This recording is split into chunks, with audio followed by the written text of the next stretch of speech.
The Cabbage Patch, and that's how you dance it. The World Class Wreckin Cru, and I've already said before we started on the Cabbage Patch, if you know which artists we're playing, you probably have a good idea who we're going to be talking to.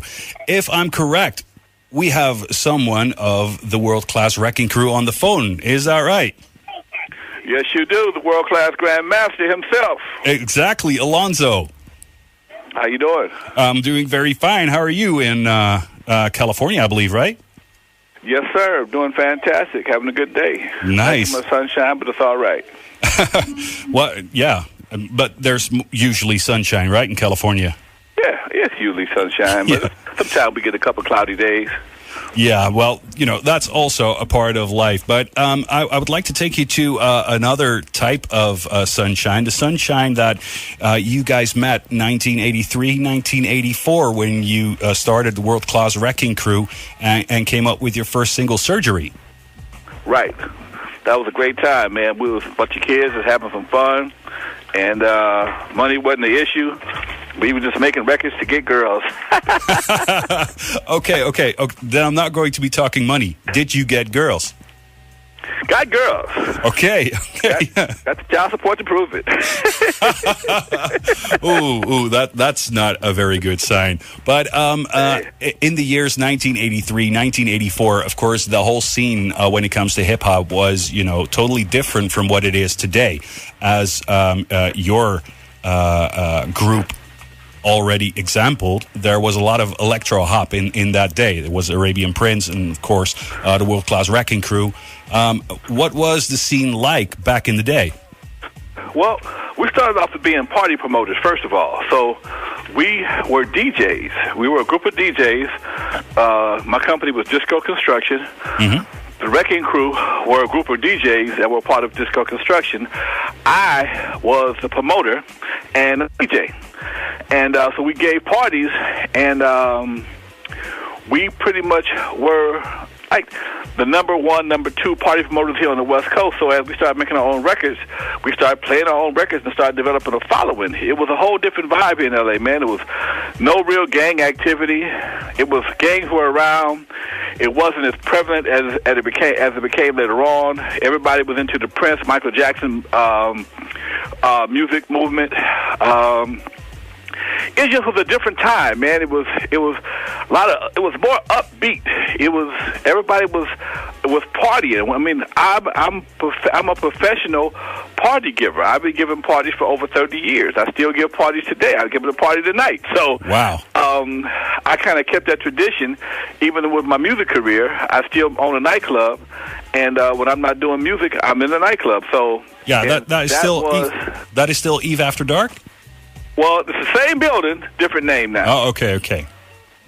Yeah, same building, just a different name. So how did you end up being a party promoter and being DJs, you know, giving away parties to everyone to become a recording group?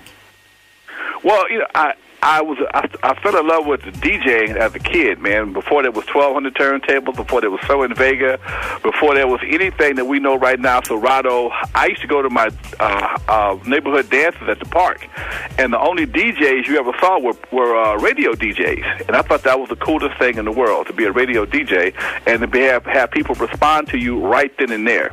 Yeah. And I kind of sought that career out, got involved in radio school at an early age, like fresh out of high school, 18 years old, got my broadcast license, started doing the disco thing, disco parties, and I realized nobody wanted to pay me any money. And the promoter made all the money, but I did all the work. And so I started promoting my own parties, got very popular at doing that. And later on, I was able to my dad came and got involved in what I was doing, and I was able to get my own club at 21 years old. So I stayed there that's where the Eve After Dark was founded. You know, that was the Eve After Dark. That's where I connected with Dre and Yella, DJ Unknown, and because we had the only teen nightclub in the city, we were a magnet for all the talent at that time. Yeah. And as hip-hop started to develop, we just kind of merged our DJ talents into the hip-hop field and started making records. We made underground mixes for a long time, and then we went legit with a record called Slice. then later on surgery and juice, and the rest is kind of history. Well, you certainly met a lot of rappers that were active in the years, after 1985. Let's say 1988 to 1990, like you already mentioned, Dr. Dre and Ice Cube and Yella. You were also, of course, the initiator of a group called CIA. Yeah, CIA. I picked up, met Ice Cube. He was like 15 years old. And Wreckin Cru had just got picked up by a record company, got picked up by Sony to do an album for Sony. And they asked me, did I have any more groups? At the time, I really didn't. But because I was thinking on my feet, I'm like, hey, I do have a group. I just met these guys about 2 weeks prior to that over Dre's cousin's house. They were young kids. And Dre put together a quick demo for them.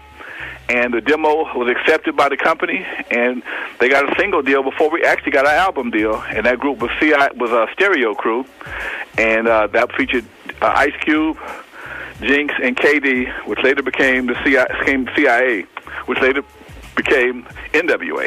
Exactly. So, if it weren't for you, the world would have never known N.W.A.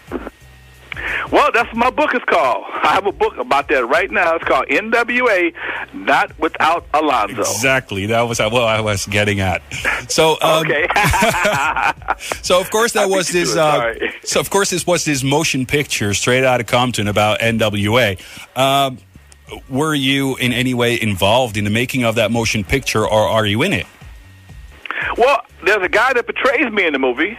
I'm not in it personally, but there is a character that portrays me. If you see Straight Outta Compton, when you go to the club Doodles, I'm the guy that's talking the big mess to Dre. I'm the one that's giving Dre a hard time about playing the right records. I'm just a Jerry Curl, and I'm the one to tell Yella, leave my girl alone. That's me. That's the guy he's playing me.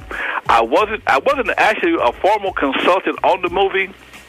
But because I refused to let anybody just do me any kind of way, I found my way to the set, found the actor that was playing me, thanks to a buddy of mine, and I sat down with him for about 2 hours prior to him shooting the scene. In fact, the day the scene was shot, Dre asked me to come over and sit in Video Village and kind of oversee the scene, not really direct, but just kind of make my suggestions. What I thought, if I thought the guy played my role good, which he did, and so I kind of had a little role in the movie, but not an actual role. Okay, because we've also been talking to Arabian Prince, and he was not to be found in the movie anywhere. No, not at all. So I was like, if they're going to, not put a significant person when it comes to the history of N.W.A. in it like Arabian Prince, how are they going to, involve you in the movie? Because you have to have been in there. Well, they limited my role to a club owner, which it was much bigger than that. I mean, they just had me as an owner of Doodles, which was my second club.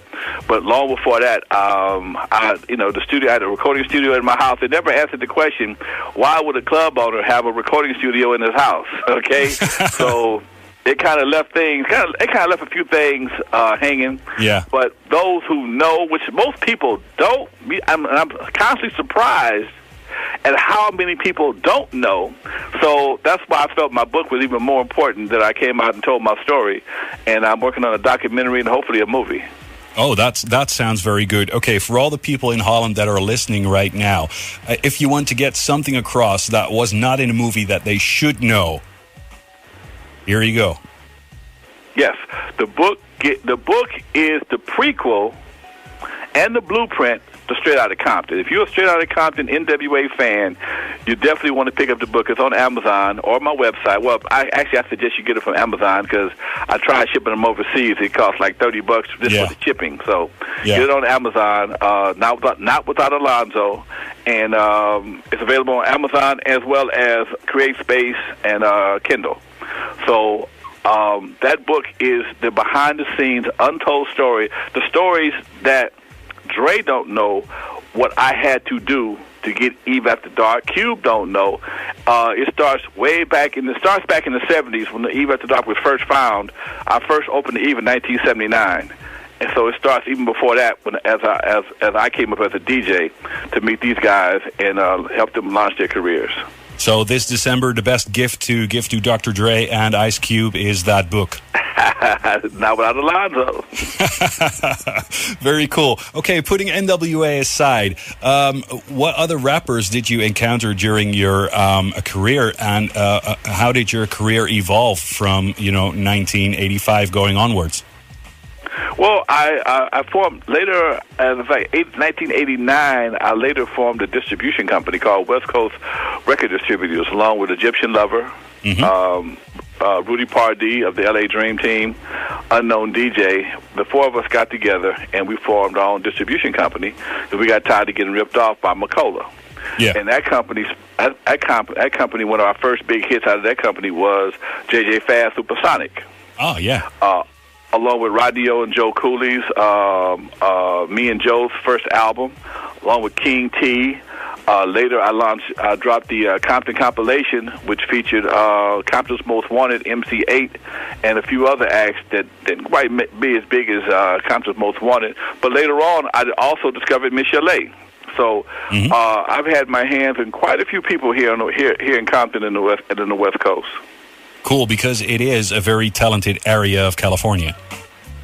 Yes, it is. It is funny that so many of us have the same basic roots, which is Compton, California as our city, Dre, DJ Quick, Second and None, High C, and Kendrick Lamar, and myself. We all went to Centennial High School in Compton. Wow. Most of us went to Vanguard, and we all partied. They all partied at my club, except for Kendrick. He was a kid. Other than that, we all come from the same high school. But what a high school reunion would that be? You know what? That would be very interesting. That would be very interesting because the musical background, and it was people that did music before me. They were more into the gospel and R&B, but I get most of the credit for actually launching the hip hop out of Compton. And you did so very righteously, I can tell you that. Thank you. Unfortunately, we don't have that much time left on this hour of Hip Hop High School. I would love to talk to you for another few hours because you have a lot to say. One last thing. What is going on with Alonzo right now? What are you doing at the moment? I'm in pre-production for my documentary, Not Without Alonzo. I do a webcast every Tuesday and Thursday out of my studio. One is called Not Without Alonzo, and the other is called Issues in the Hood. It's about Compton and hip-hop and the law. I'm doing tons of book signings this week and next week. I'll be featured also in the upcoming documentary on A&E called The Streets of Compton. That comes out next week on A&E. I'm also in the documentary called The Defiant Ones about Jimmy Iovine and Dr. Dre. And you also can find me in the documentary, the ABC documentary on Miss Chalet. So you can't talk about West Coast hip-hop stars without talking to Alonzo first. Exactly. Not without Alonzo.